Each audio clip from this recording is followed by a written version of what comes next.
Hey guys, welcome back to my channel. So I thought I should make a video just kind of addressing some of the, general questions I get about my dimple piercings. If you guys are curious about, how I clean my dimple piercings, I do have a piercing playlist, which is always linked down below if you want to go check that out. I have my how I clean my dimple piercings, and then I have, some updates on them, throughout the months from a couple days that I've got them to, the first month and so on and on. You want to check those out if you're interested. So I'm just going to get right into it. The number one question that I always get is, did it hurt? And I'm not bothered by this question whatsoever, because I know that everyone's curious. I know that even if I see somebody that has like one of the same piercings that I have, I'm always curious on if theirs hurt or not. I don't know why that is. So I don't really mind getting asked that question.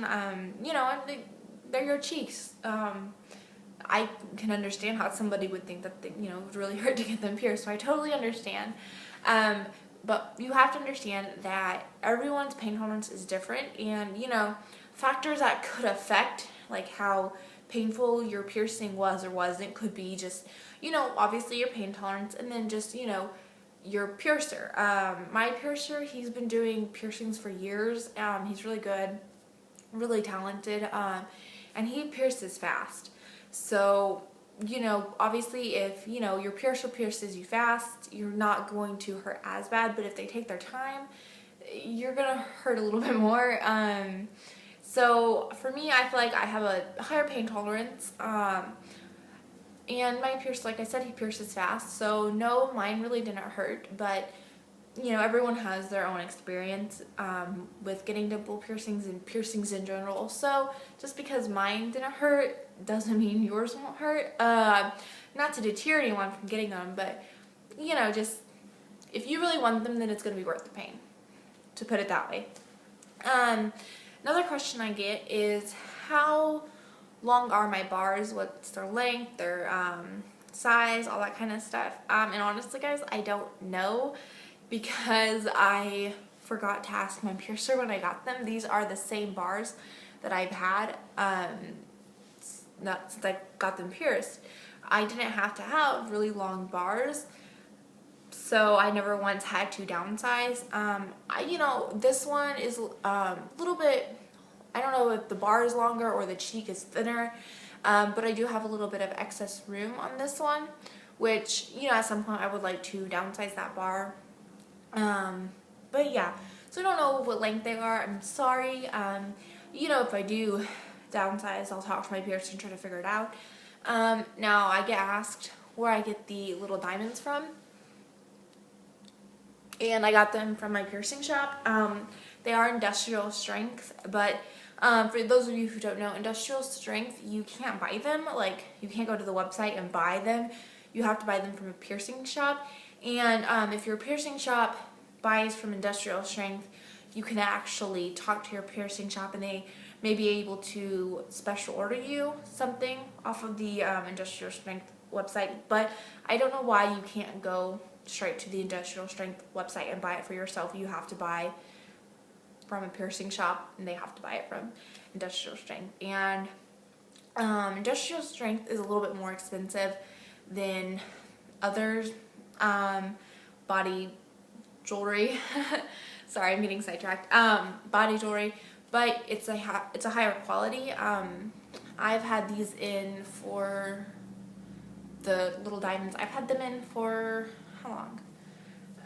I don't remember, probably a couple months. And they are really good. They still sparkle. They're still shiny.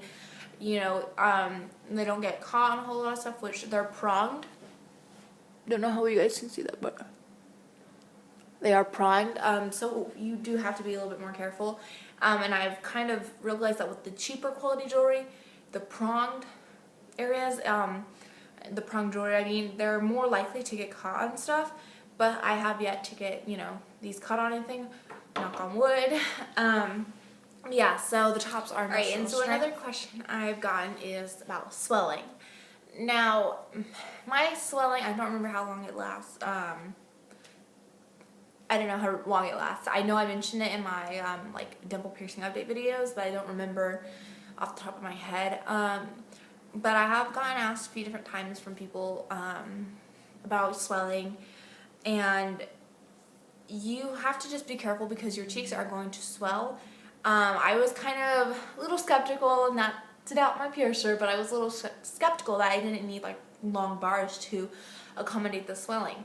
But I found that if I had longer bars, they would get like knocked around and more in the way, which would cause more swelling, more irritation for the piercing, or stress that area out even more.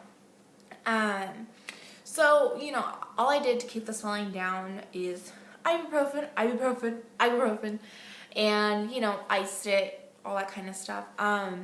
You know, tried to drink as much cold liquid as I could and cold foods as I could, and I found that that really helped. Now, another thing I've gotten asked is about the insides. Now, there's been two things I've been asked about the insides, and one is about a bump on the inside of the piercing, around the piercing. And yes, I have gotten that bump, and I'm disappointed in myself that I've never once mentioned it, I don't think, in any of my dimple piercing videos. So yes, I did get bumps on both of the inside, but they come and they go, and they're not keloids or anything like that. It's just part of the healing, to be honest with you.